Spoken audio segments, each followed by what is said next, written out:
In place of what was once referred to as the North Stand at the Queen's Park, Savannah, now stands a brand new Carnival City.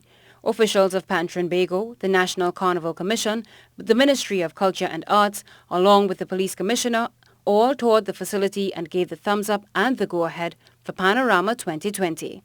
In 2019, Trinbago complained that the North Park, which was developed under the National Carnival Commission, failed to cater to the needs of pan lovers. And following consultations between the two groups, the NCC embarked on making changes best suited to host this year's Panorama.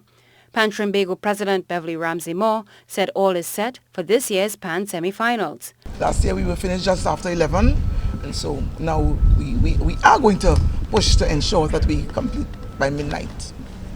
Meanwhile, Police Commissioner Gary Griffith is calling on patrons to be aware of all security guidelines for this weekend's event. Among those, the no glass bottle policy will take full effect. Commissioner Gary Griffith also said in previous years, maintaining order in the North Stand posed serious security challenges. However, this year, with the improved facility and cooperation of members of the public, he is hoping the crowds are more manageable. If you have a firearm user's license, if it is find out prior to if you can or cannot carry it, as it pertains to the Panorama semi-finals on Sunday, no glass bottles will be allowed. I think there's a certain, Mr. Peter, there's a certain degree, size of the cooler that you must have. So if it is that you are aware of these matters prior to your arrival, it will make it much easier.